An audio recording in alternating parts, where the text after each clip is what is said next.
Hello, good afternoon, आदाब। मैं हूं आपके साथ सना वारिस। आप देख रहे हैं हमारा खास प्रोग्राम चलती रहेगी जिंदगी। और चलती रहेगी जिंदगी में रोजाना हम बात चूंकि कोरोना के खत्म होते मामलों की भी कर रहे हैं ताकि आप मुहतात रहें और आप जो सावधानी हटी दुर्घटना घटी वाली जो बात कही जाती है उससे बिल्कुल अपने आप को दूर ना करें। यानी सावधानी आपको, एहतियात आपको बरतना है।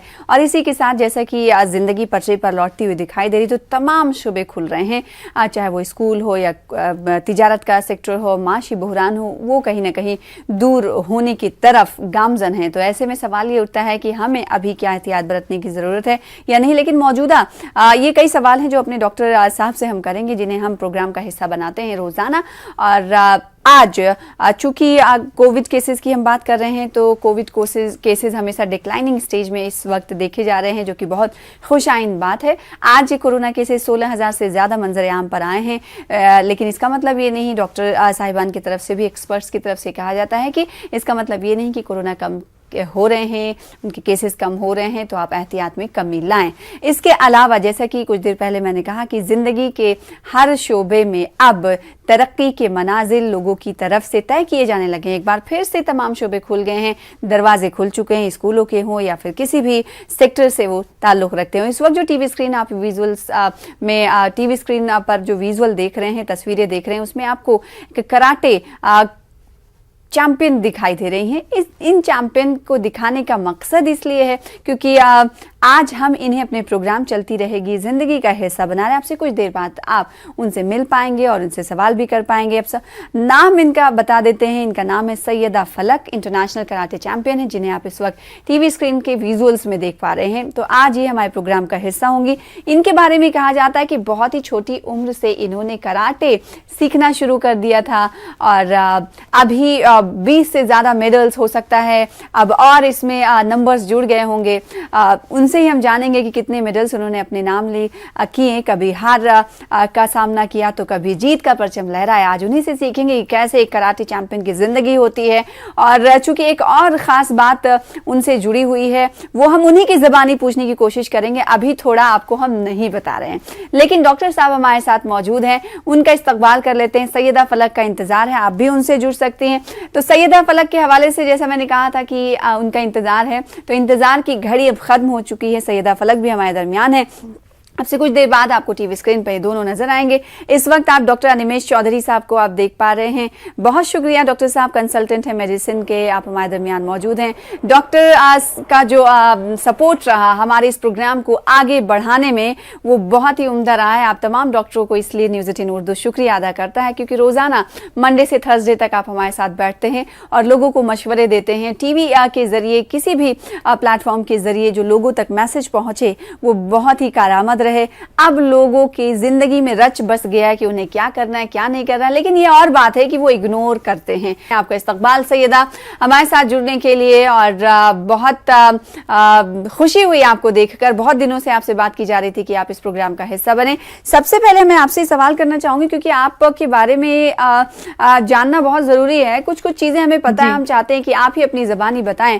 कराटे की फील्ड में एक अलग सैयदा दिखती है, अभी जो हम स्क्रीन पर देख पा रहे हैं अलग सैयदा दिखती हैं, इसके बारे में भी बताइएगा।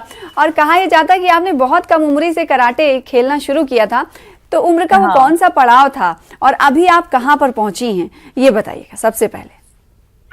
मैं 12 साल की थी तब मैंने कराटे ज्वाइन किया था 7th क्लास में। और मैं इसलिए ज्वाइन करी थी क्योंकि मैं शुरू से थोड़ा हेल्दी थी, वेट ज्यादा था। अच्छा। तो मुझे फिट होना था, एक्चुअली सेल्फ डिफेंस सीखना था। हाँ। और मेरी बड़ी बहन जो थी वो थी एथलेटिक्स में, वो बहुत फिट थी और हर स्पोर्ट में एक्टिव थी। तो उनकी ट्रेनिंग के लिए मैं स्कूल के बाद रुकती थी। तो जब कराटे क्लासेस आए तो मैं सोची चलो खाली बैठने से अच्छा मैं भी सीखती हूँ, थोड़ा एक्टिव हो जाऊंगी। तो कुछ ऐसा चैंपियन बनना या इंटरनेशनल लेवल पे जाना प्लान नहीं था, बस फिटनेस के लिए मैंने ज्वाइन किया था। उसके बाद 8 दिन की ट्रेनिंग में मुझे स्कूल लेवल पर सिल्वर मेडल आ गया और उसके बाद 1 साल के अंदर ही मैं इंटरनेशनल लेवल पे गई और मेडल लाया इंडिया के लिए। तो वहां से मतलब 13 साल, 12 से 13 साल की उम्र में ही आप इंटरनेशनल मेडल इंडिया के लिए ले आई? जी, क्या बात है, अल्हम्दुलिल्लाह। फिर उस वक्त से मुझे लगता है ये जुनून शुरू हुआ आपको, क्योंकि कहते हैं ना कि बहुत कुछ आपने सोचा नहीं होता है, लेकिन आपको जब कुछ मिल जाता है ना तो आपके अंदर ललक पैदा होती है कि अरे मैंने इतना अच्छा कर लिया। शायद यही हुआ आपके साथ। हाँ, सही है, सही है। मैं नेपाल में जीती थी फर्स्ट इंटरनेशनल मेडल। वहां से वापस आने के बाद यहाँ के मेरे स्टेट के जो चीफ मिनिस्टर थे उन्होंने मुझे कांग्रेचुलेट किया था, और स्कूल में बहुत सारी प्रेस आई थी, आर्टिकल्स आए थे, मेरे फ्रेंड्स रिलेटिव सबने बहुत मतलब कांग्रेचुलेट किया था और बहुत हिम्मत दी थी। तो वहां से मैं सोच ली कि चलो अब ये मैं स्पोर्ट जो है प्रोफेशनल लेवल पे खेलूंगी, I will take it professionally. वाह। और मुझे अभी और बहुत सारे जीतना है, तब से मैंने ये सोचा था। तो 13 साल की उम्र से लगभग काफी एक दहाई से ज्यादा तो वक्फा गुजर चुका होगा। इस दहाइयों में कितने मेडल्स आपने अपनी झोली में रखे, ये हम समझना आपसे चाहेंगे, जानना चाहेंगे, ताकि व्यूवर्स को आप बताएं। चूंकि फिट रहने की आपने बात कही doctor Animesh, fit India movement तो चल ही रहा है, लेकिन हर कोई फिट रहे इसको लेकर डॉक्टरों की तरफ से भी हमेशा सलाह मशवरा किया जाता है। अब ये देखिए, ये फिट होने के लिए इन्होंने रास्ता चुना और इनके अंदर एक खिलाड़ी निकल कर आया, आगे निकल कर। तो ऐसे में जो फिट रहने की जो सोच होती है लोगों के अंदर, उसे बेहतर तरीके से क्या लगता है कि गाइडेंस भी होना चाहिए। अगर कोई इस तरह के जुनून रखता है अपने अंदर, जैसे कि सैयदा कह रही थी, वैसे तो लाजमी जुज है कि आप फिट रहें, फिट रहेंगे तो सेहतमंद रहेंगे, सेहतमंद रहेंगे तो कोई बीमारी आपके इर्द गिर्द नहीं घूमेगी। सही है। अनिमेष जी, जी गाइडलाइन की बात है तो हमेशा गाइडलाइन बहुत जी जी मेरी आवाज आ रही है आपको? जी जी जी डॉक्टर साहब बोले। तो जो गाइडलाइन की बात है, गाइडेंस की बात है, तो हमेशा एक्चुअली में फिट रहने के लिए आज की डेट में हमें गाइडेंस की जरूरत होती है। पहले हमारी जो लाइफ स्टाइल थी उसमें हम कहीं ना कहीं फिजिकल एक्टिविटीज करते थे, पर अब जैसे चीजें आसान होती जा रही हैं, मोबाइल से लेकर हर चीज आपको अवेलेबल है, शॉपिंग तक आपको घर से बैठे आप कर सकते हैं। तो इसमें क्या हो रहा है कि अब आपको कुछ भी मूवमेंट नहीं हो रहा है, एकदम सेडेंटरी लाइफ स्टाइल हो जा रही है, और आपको लगता है कि फिट रहने के लिए हम क्या करें। कभी बोल देते ग्रीन टी पीजिए, बहुत सारे एडवर्टाइजमेंट ऐसे आ रहे हैं, मार्केट बन गया फिटनेस का एक। जी जी। तो शुरुआत यही होती है कि आपको कुछ फिजिकल एक्टिविटी करना चाहिए और एक डाइट प्लान करना चाहिए। तो जो डाइट प्लान होता है, तो बेसिक डाइट प्लान इसमें आप समझिए कि आपके खाने में प्रोटीन की मात्रा अच्छी होनी चाहिए, कार्बोहाइड्रेट कम होना चाहिए और फैट ठीक ठाक अमाउंट में होना चाहिए, जो लोग मिस करते हैं कि हमको कार्बोहाइड्रेट कम करना है और प्रोटीन ज्यादा करना है, लोग फैट कम कर देते हैं। तो एक बेसिक चीज ये, और सेकेंड चीज डाइट के अलावा एक्सरसाइज। तो एक्सरसाइज आपका वेट बहुत कम नहीं करता, यह बात शायद मैं बाद में समझी होंगी कि उससे उनकी फिटनेस बढ़ती है, आपकी स्टेमिना बढ़ती है, आपकी मसल टोन होती है, और डाइट होती है वो आपका वेट कम करने में हेल्प करती है। तो जैसे जैसे आप प्रॉपर डाइट लेते जाएंगे, उस डाइट में न्यूट्रिशन आप प्रॉपर डालते जाएंगे, जैसे कि आपकी हड्डियां मजबूत करना है, ग्रोइंग चिल्ड्रन है तो उनको कैल्शियम चाहिए, प्रोटीन चाहिए, विटामिन चाहिए, ओल्ड लेडीज जो है 40 साल के बाद की लेडीज जिनके माहवारी बंद हो चुकी है, उनको भी लगातार कैल्शियम चाहिए। इस पूरी जनरेशन को विटामिन डी अलग से चाहिए, क्योंकि हम अब धूप से विटामिन डी प्रॉपर ले नहीं पा रहे हैं, और पॉल्यूशन के कारण जो धूप है वो हमारे त्वचा को नुकसान भी पहुंचा रही है। तो आपको टैबलेट फॉर्म में या कैप्सूल फॉर्म में विटामिन डी लेना चाहिए, और बाकी ताजे अनाज, ताजा खाना, अंकुरित अनाज, और जो नॉन वेज लेते हैं उनको एग या फिश या फाइबर मीट को अवॉइड करते हुए प्रोटीन और विटामिन लेने चाहिए। जी, तो अंडा से, दही से और अंकुरित अनाज से आपको फाइबर भी मिल जाएगा, प्रोटीन भी मिल जाएगा और विटामिन भी मिल जाएंगे। और खाने में रोटी और चावल दोनों को कम मात्रा में खाना चाहिए। सलाद ज्यादा खा सकते हैं आप, ऐसे अचार जिसमें तेल की मात्रा कम हो और खटास हो, जैसे नींबू हो, मिर्ची का अचार हो, इसको आप खा सकते हैं। तो कहीं जिम जाने की जरूरत नहीं है, अगर आपको फिट रहने का जुनून है और फिट आप रहना चाहते हैं, इसके लिए आप सोच रहे हैं कि जिम ज्वाइन कर लें, तो ये बहुत जरूरी नहीं होता है कि आप जिम ही जाएं तो आप फिट रहेंगे। आप अपनी रोजमर्रा की जिंदगी में कुछ बदलाव लाएंगे, वही काफी है डॉक्टर अनिमेष। हाँ बिल्कुल बिल्कुल। सैयदा, मैं आपके पास आऊं, चूंकि मेरे हिसाब से जो रहता है जी, अगर आपको बॉडी प्रॉपर बनानी है। हाँ हाँ, पूरी करें बात आप डॉक्टर अनिमेष। प्रॉपर बॉडी बनानी है तो जिम के लिए मेरा ये कहना था कि आप हमेशा जिम जा भी नहीं सकते। अगर आपको बॉडी बनाना है, आपको एक एथलेटिक बॉडी चाहिए, तो आप जिम का रुख कीजिए। जिम को नुकसान नहीं करेगा, पर तब भी यदि आप डाइट और एक्सरसाइज दोनों को प्रॉपर तरीके से नहीं करेंगे, जैसे अभी एक का दौर ये है कि कई लोग चाहते हैं हमारे सिर्फ बाइसेप्स बन जाए, हमारे सिर्फ एब्स बन जाए। ऐसा नहीं होता। आपकी बॉडी मसल्स का एक पूरा सिस्टम है, आपको हर मसल को डेवलप करना पड़ेगा। यदि आप एक मसल को डेवलप करेंगे, अगर आपकी बाइसेप्स को डेवलप करेंगे तो ट्राइसेप्स जो पीछे की मसल्स होती है वो वीक हो जाएंगी। तो आपको एक गाइडेंस में ही चीजें करना चाहिए, पर हेल्दी लाइफ स्टाइल के लिए आपको जिम आवश्यक नहीं है। आप सामान्य तरीके से काम कर सकते हैं। बिल्कुल। सैयदा फलक, चूंकि बात अब जिम तक आकर पहुंची है, आपने कहा कि आप फिट रहने के लिए आपने कराटे चुना, फिर वो आपका प्रोफेशनल तौर पर कराटे हो गया कि आप इसको प्रोफेशनली लेने लगी। क्या जब कराटे आप कर रही थी तो उस वक्त आपको अलग से कुछ जिम या फिर एक्सरसाइज करने की जरूरत महसूस हुई? फिर इसकी बात कर लेते हैं। हाँ, फिर कई और सवाल आपसे हम करेंगे खेल के मुताबिक। जी, जब मैं जूनियर कैटेगरी में थी तब कराटे प्रैक्टिस बस थी, जब लेकिन जैसा जैसा हमें इम्प्रूवमेंट लाना होता है ना, हाँ। तो जब जिम की फिजिकल एक्टिविटी, फिजिकल फिटनेस, ये सब मायने रखता है। और डॉक्टर की बात से, हमारे जो डॉक्टर है अभी वो बता रहे थे, मैं बिल्कुल सहमत हूँ कि एक्सरसाइज जो है फिटनेस के लिए है और वेट मैनेजमेंट के लिए डाइट जरूरी है, बट कुछ कुछ लोगों को दोनों भी चीजें चलती है, अब वो बॉडी पे डिपेंड करता है। अच्छा, अब ये बताइए कि आपने एक दशक तो हो ही गया होगा आपको कराटे फील्ड में खेलते हुए, या फिर इससे ज्यादा भी हो गया। मैं उम्र आपसे नहीं पूछ रही, क्योंकि 12 से 13 साल की उम्र से आपने कहा कि खेलना शुरू कर। लड़कियों से पूछना बड़ा वो बच बच के पूछते हैं लोग, तो मैं भी ये वो वाला बच बच के जो चलने वाला है, मैं आपके साथ भी इसको रख रही हूँ। जी सैयदा, मैं ये पूछ रही हूँ कि तब से लेकर अब तक कितनी मेडल्स आपकी झोली में आ चुके हैं? मैं अभी तक 20 नेशनल लेवल चैंपियनशिप्स की विनर हूँ और 22 इंटरनेशनल लेवल चैंपियनशिप्स की विनर हूँ अल्हम्दुलिल्लाह। मैं तेलंगाना स्टेट से पहली लड़की हूँ जिसने वर्ल्ड कराटे चैंपियनशिप में इंडिया को रिप्रेजेंट किया, एशियन कराटे चैंपियनशिप्स में, और मैंने world karate premier league series A में भी इंडिया को रिप्रेजेंट कर चुकी हूँ।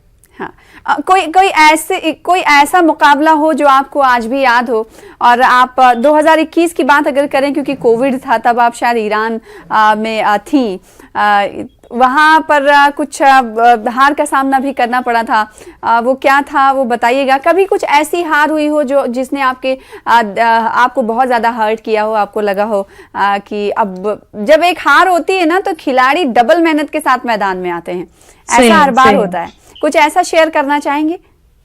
देखिए 14 इयर्स का मेरा करियर था और बहुत सारे हाईज और लोज जो है ना स्पोर्ट में चलते रहते हैं, क्योंकि एक गेम है, हार जीत लगी हुई होती है और जीतना एक ही को होता है, सब तो नहीं जीत सकते। तो हम हार से ही सीखते हैं और मैंने बहुत सारे ऐसे चीजों से सीखा भी है, सीख के मैंने उसे दिल पे बहुत सीरियस ले लिया कि नहीं अब मुझे परफॉर्म करना है। तो बहुत सारे ऐसे वक्त आए जो कुछ ऐसी जीत ऐसी भी है जिसने मुझे बहुत खुशी दी, और कुछ हार ऐसी भी है जिसकी वजह से मैं और मोटिवेट होकर और डबल मेहनत करके फिर जाके जीती हूँ। और 2020 तो जैसा है पूरा कोविड में चले गया था, कोई टूर्नामेंट्स नहीं थे। 2021 में मैं world karate premier league Austria के लिए सेलेक्ट हुई थी और उसके 10 दिन पहले मुझे ही कोविड आ गया था, तो मैं जा नहीं सकी। और उसके बाद फिर मैं कोविड होने के बाद मैं कजाकिस्तान गई थी एशियन कराटे चैंपियनशिप के लिए, जो काफी लंबा गैप हो गया था बिकॉज कोविड था और कोई टूर्नामेंट्स में जा नहीं सक रही थी। तो मुझे वहां से थोड़ा मतलब एक पुश हुआ कि चलो अब मैं बहुत मतलब ब्रेक हो गया, 2 साल के बाद एक टूर्नामेंट खेली हूँ, अब फॉर्म में आना पड़ेगा, ज्यादा मेहनत करनी पड़ेगी। तो अब मेरे दिमाग में ये है कि चलो अब ज्यादा मेहनत करना है और पूरा परफॉर्म करिए, पूरी तरीके से प्रिपेयर हो गया। यानी कोविड ने तमाम खिलाड़ियों की तरह आपको भी मुतासिर किया, क्योंकि ग्राउंड्स बंद थे, बाहर निकल नहीं सकते थे। तो उस वक्त कैसे आपने अपने आप को फिट रखा? क्योंकि फिट रखने का जो दबाव जो होता है वो खिलाड़ियों पर ज्यादा होता है। जी देखिए बिल्कुल, अगर हम ट्रेनिंग में थोड़े दिन भी अगर हम हमारी ट्रेनिंग मिस कर देना तो लॉन्ग टर्म के लिए बहुत फर्क पड़ेगा। धीरे धीरे ना जो पीछे चले जाएंगे। स्पोर्ट ऐसा होता है कि हमको रेगुलर प्रैक्टिस की जरूरत है, थोड़े दिन भी अगर आप बैठ जाओ तो पीछे हट जाएंगे। तो ये एक चीज थी कि डीमोटिवेशन हो जाता है ना कि 2 साल कोई टूर्नामेंट नहीं खेला। अगर कोई टूर्नामेंट आया तो आपके दिमाग में रहता है चलो एक गोल है, वहां जाना है, वहां जीतना है, तो हम ज्यादा ट्रेनिंग करते हैं। हाँ। और जब गोल ना हो तो ट्रेनिंग कम हो जाती है। तो ये हर एथलीट के साथ हुआ है और मेरे इसीलिए धक्के जो मिलते हैं ना वो अच्छे के लिए मिलते हैं। ये कहा जाता है कि अगर आपको किसी चीज से डीमोटिवेशन मिलती है तो वो उससे आप समझ जाइए कि उम्मीद की किरणें आपकी जो है वो रोशनी बिखेरनी शुरू कर रही हैं या फिर आपको उसकी तरफ जाना है। डॉक्टर अनिमेष, मैं आपके पास आऊंगी। चूंकि ग्राउंड्स जो है अब खुल चुके हैं, स्कूल भी खुल चुके हैं, मार्केट्स तमाम खुल चुके हैं, हर सेक्टर खुल चुका है, लेकिन कोरोना ऐसा नहीं है कि बंद हो चुका है आना। अभी भी आज की अगर हम बात करेंगे तो 16,000 से ज्यादा केसेस कोरोना के आए हैं। क्या ये उम्मीद की जाए कि अब धीरे धीरे डिक्लाइनिंग स्टेज की तरफ जा रहा है, तो हो सकता है आने वाले दिनों में अब बिल्कुल केसेस नहीं सामने आएंगे। और अगर इस चिल्ड्रंस की, स्टूडेंट्स की अगर हम बात करें तो उन्हें किस तरह की एहतियात और मैनेजमेंट्स को बरतने की ज़रूरत है, क्योंकि अभी स्कूलों में बच्चों की अच्छी खासी तादाद देखी जा रही है। तो उनके पेरेंट्स के लिए क्या कुछ आप कहेंगे, और साथ ही चिल्ड्रंस के लिए और स्कूल मैनेजमेंट के लिए आपके क्या कुछ टिप्स हैं, ये बताइएगा। या फिर क्या ये माने, साथ ही इसके साथ ये भी बताइएगा डॉक्टर अनिमेष कि क्या अब कोई नया वेरिएंट आने वाला नहीं है?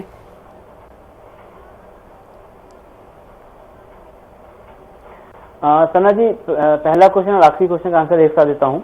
कोविड तो कभी नहीं जाने वाला है। कोविड एक ऐसी बीमारी है जो एक बार आ गई है तो लंबे समय तक रहेगी, हमें साथ जीना सीखना पड़ेगा। हाँ, कभी ऐसा कोई वेरिएंट आता है जो बहुत खतरनाक होगा या जो बहुत दिक्कत करेगा, तो वापस से हमें हो सकता है लॉकडाउन जैसे मेजर अपनाने पड़े, पर ये किसी भी बीमारी के साथ हो सकता है। अभी तो हम यह कर सकते हैं कि हम अपनी इम्यूनिटी बढ़ा सकते हैं। मैं यह बात नहीं बोलूंगा कि मास्क पहनिए, सोशल डिस्टेंसिंग कीजिए, ये आप हमेशा नहीं कर सकते। खासकर स्कूल में आप बच्चों के सब नहीं करवा सकते लंबे समय तक। प्रैक्टिकली हम बात करें तो थ्योरेटिकली करना चाहिए, प्रैक्टिकली आप नहीं कर सकते। प्रैक्टिकली आप क्या कर सकते हैं कि आप इन बच्चों की इम्यूनिटी स्ट्रांग कर सकते हैं। आप एक सेहतमंद जीवन शैली के लिए बीमार होने का या बीमारी के आने का वेट मत कीजिए। जैसे कि साहिदा जी ने किया कि वेट कर रही हूँ, टाइम खराब हो रहा है, उससे अच्छा मैं कराटे ज्वाइन कर लेती हूँ, और उस छोटे से फैसले ने उनकी जीवन बदल दिया। तो सेम वैसे अपने बच्चों का बहुत छोटी छोटी बात है जो हमने इससे पहले डिस्कस किया कि खान पान में छोटी छोटी चीजें, आप खान पान में सिर्फ अंकुरित अनाज, एग, फीस, ऐसी कोई चीजें जो हेल्दी होती है और सुपाच्य होती है उसको खिलाना स्टार्ट कीजिए। रोज सुबह शाम स्वयं घूमिए और अपने बच्चों को घूमने की आदत डालिए। इसके अलावा जो बेसिक एक्सरसाइज होती है कराटे में, अगर आप पूछेंगे साहिदा जी से, तो शुरुआत में आपका एक वो होता है कि बॉडी वार्म अप होता है, और बॉडी वार्म अप आपके सभी अंगों को खोलता है, और उसके बाद फिर आप धीरे धीरे जब नेक्स्ट लेवल पे जाते हैं तो वो जिम में गए अपनी बॉडी स्ट्रांग करने के लिए। ये बहुत बेसिक चीज होता है। पीटी पीरियड पे, फिजिकल ट्रेनिंग पीरियड पे हर स्कूल में अपने बच्चों को एक क्लास बहुत इंपॉर्टेंट रखना चाहिए कि फिजिकल एक्टिविटीज के लिए। और फिजिकल एक्टिविटीज में आप बताइए कि हर मसल्स को कैसे इंप्रूव करना है, हर मसल्स को कैसे मजबूत बनाना है। तो यह सब चीजें माता पिता को, स्कूलों को ध्यान देना चाहिए। एक मजबूत बच्चा किसी भी बीमारी से बच के रहेगा, सिर्फ कोविड क्यों, हम तो हर बीमारी को बचाना है। इम्यूनिटी आपकी बूस्ट है तो हर बीमारी के लिए समझ लीजिए आप उससे बचने का तरीका आपके पास खुद है और आपके अंदर मुज़मिर है। सैयदा फलक, रोजाना आप कितना प्रैक्टिस करती हैं? क्योंकि आपने कहा कि जाहिर सी बात है कि अगर कोई प्रैक्टिस आप नहीं छोड़ देता है तो बहुत मतलब शुरुआत से उसको शुरू करने की ज़रूरत होती है। और इस वक्त जो हम ऑरा देख पा रहे हैं और विजुअल्स में जो नाज़रीन को हमने ऑरा दिखाया आपका, आप अभी हिजाब लगा कर बैठी हुई हैं और जब फील्ड में जाती हैं तो बगैर हिजाब के होती हैं। और अभी हिजाब का मसला इसलिए मैं बोल रही हूँ क्योंकि आपको और हम सबको पता है कि हिजाब पर बड़ा तनाज़ा शुरू हो चुका है, हंगामा शुरू हो चुका है। आपके लिए हिजाब और साथ ही प्रैक्टिस के साथ ये हिजाब आप उतारती हैं, किस तरह बैलेंस करती हैं चीज़ों को, आप ये बताइएगा। क्या कभी कुछ फेस करना पड़ा आपको? जी, मैं ये बता दूं कि पहले मैं हिजाब नहीं करती थी, पर 2 साल से मैं सर पे दुपट्टा पहनती हूँ। अब अल्लाह ने मुझे हिदायत दिया, अब मैं हिजाब कर रही हूँ और मेरा ये इरादा है कि इंशाल्लाह मैं अब हिजाब कभी नहीं उतारूंगी और आगे जब मेरे टूर्नामेंट्स होने वाले हैं उसमें भी मैं हिजाब पहन के ही जाऊंगी और मुझे उसमें कोई प्रॉब्लम नहीं होगी, क्योंकि हमारे स्पोर्ट में जो है कराटे वैसे भी फुल ड्रेस है और हिजाब भी अलाउड है। तो जो दूसरे कंट्री से मुस्लिम लड़की आती है वो भी हिजाब पहन के लड़ती है, तो इंशाल्लाह मैं भी आगे के टूर्नामेंट्स में हिजाब पहन के ही लड़ूंगी। जी, बहुत शुक्रिया सैयदा, हमारे साथ जुड़ने के लिए, वक्त देने के लिए। डॉक्टर अनिमेष साहब बहुत शुक्रिया मशवरे देने के लिए आवाम को और न्यूज़ 18 उर्दू को वक्त देने के लिए। आप दोनों का बहुत बहुत शुक्रिया। फिलहाल इसी के साथ मुझे दीजिए इजाज़त। चलती रहेगी ज़िंदगी। आदाब।